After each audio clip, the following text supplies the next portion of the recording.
Translucent scrim light is a beautiful light that works best on a blue sunny day, just the days we used to dread. It involves hard sunlight passing through a white sheet of material, producing a clean white soft light when the subject is close to it. It takes the fear out of shooting in sunlight. Just place it close to the subject, in between the sun and the subject. This should make it clear which is best.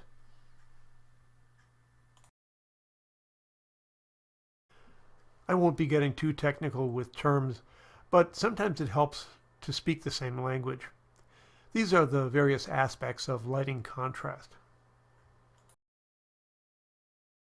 Sunlight images have a wide range of tones, from deep shadow to bright specular highlights. That makes it hard for cameras to record that wide range. Scrimmed images have a more compressed range of tones. This makes them easier to capture and to print with detail in the important areas, like skin tones. This was done in mid-morning. A scrim can extend your shooting times. If you need to work when it's sunny, you'll need to be able to control sunlight. A PVC frame scrim works very well with a light stand. This is obviously direct sunlight and the scrimmed shot. And with an accent reflector. The neat thing about quality lighting is that it's timeless. I did this in 2002. This old Larson scrim can be mounted to a light stand. Later in the day, we need to keep the scrim higher for the higher sunlight.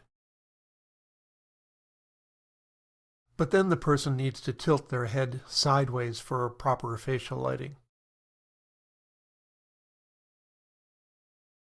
If you're shooting a waist-up photo, you can use a twist-open type of scrim.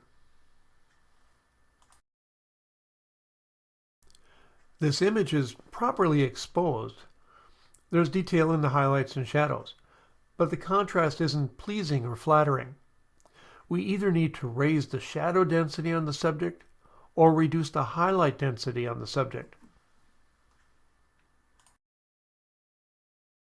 So the way to handle that is to reduce the strength of the light. Doing this with a scrim gives us a better portrait light than filling in the hard shadows with a fill reflector or even flash. In the before image on the left, we can see that the lighting contrast was a problem. The image on the right shows that dropping a scrim between the sun and the subject reduces that contrast. I let the camera set the exposure based on the subject. Because a scrim also reduces light intensity, the shutter stays open longer and the background appears lighter. A large rectangular scrim is a better tool than the previous small scrim because it offers more options. I can place it on the ground or on a light stand and position it horizontally so the majority of the scrim is in front of the subject, giving more frontal light. In this example, I kept the exposure constant for the shadow side of the face for the before and after shots.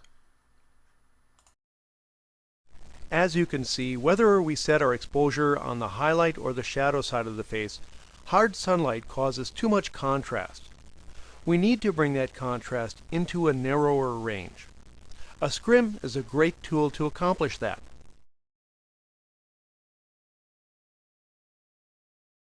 So a scrim doesn't lighten the background, it darkens the foreground.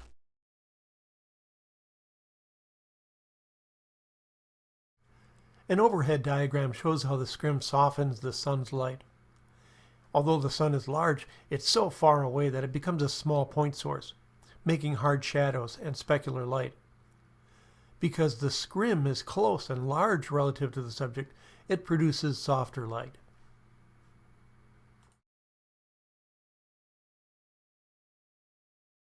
The next 3 images will show why we place the scrim as far forward as possible. We'll start by showing the lighting setup with the subject correctly placed. You'll see that the scrim is horizontal. I use it that way if I don't have a lot of vertical area that I need to show. If the scrim is too far back, the subject would be lit by too much light coming from behind and not enough in front. By moving the scrim forward, the subject is illuminated by more of the bright scrim light in front, resulting in much more pleasing facial lighting. Because a scrim softens the light, it smoothens the appearance of skin when compared to hard light. I'll show the hard truth about that in the next few examples.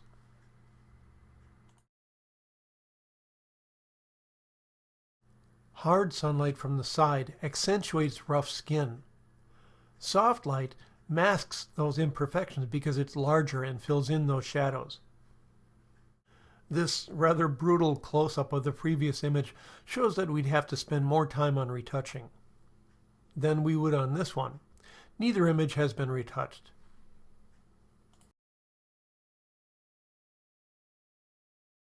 How close should a scrim be to the subject? When a scrim is far away, it becomes a gobo, only blocking sunlight. The light that passes through a scrim gets scattered in all directions, so little of it reaches the subject.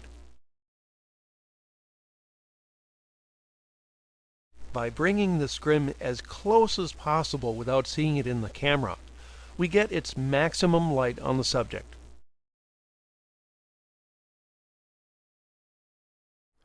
The following 4 photographs will demonstrate the effect called key shifting.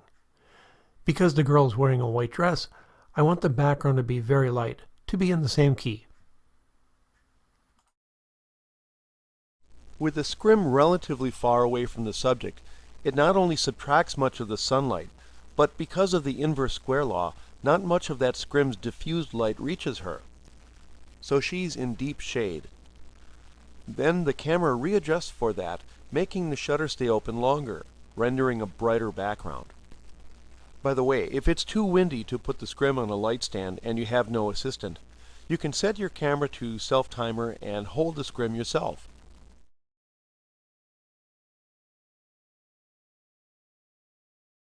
It looks like it got brighter, right? Actually, it stayed the same. When we readjusted the camera for the subject's lower exposure in partial shade, the background that is still in full sunlight is rendered lighter. And finally, a high-key vignette in Photoshop completes the look I envisioned when I photographed it.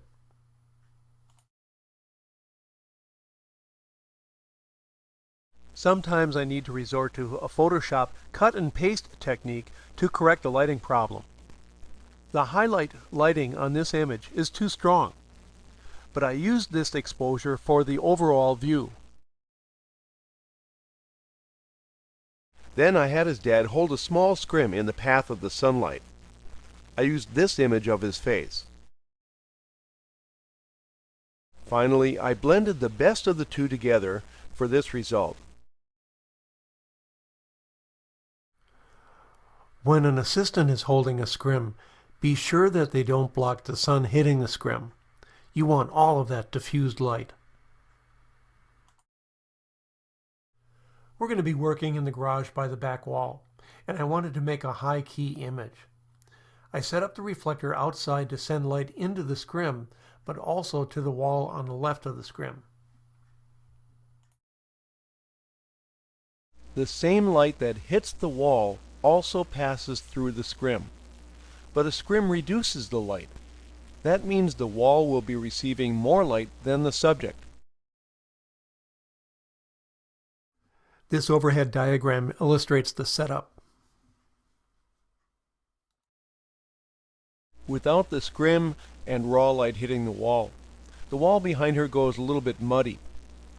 It's not a bad thing, but it just wasn't the effect that I was after. With the scrim and the reflected raw light on the wall, I achieved the high-key look that I was looking for. A top view diagram shows the setup for the portrait example that will follow. I've placed a translucent scrim and a black gobo next to the subject. When raw sunlight hits the white translucent panel, soft light passes through it and illuminates the face. Because the scrim is in front of the subject, its light reaches the far side of the face as well. The black gobo blocks light that would come from behind the subject if it were a translucent scrim.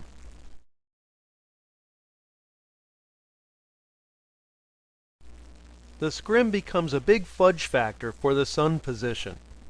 The sun could be behind, in front, above, or below the subject's face. We'll light the front of the subject's face by placing a translucent scrim in front and block the sun's light behind her with an opaque gobo. And this is the view from the other side.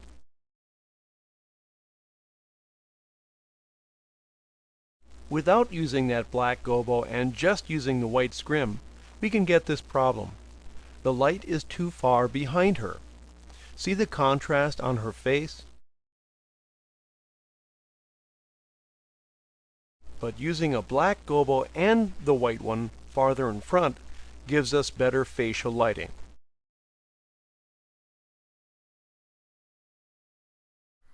A senior girl's mom wanted us to use a swing in the front yard because the senior swung on it when she was a little kid, but it was in low, direct sunlight.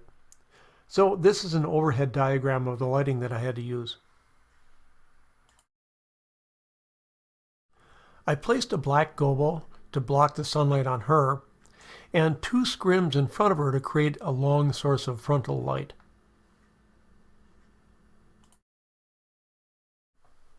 This is what the senior saw. My camera position was near the driveway. I used a 200mm lens at f2, but with a 1.4 teleconverter, so it ends up to be a 280mm lens at f4. That got me the high key, soft light, and shallow depth of field that I was looking for.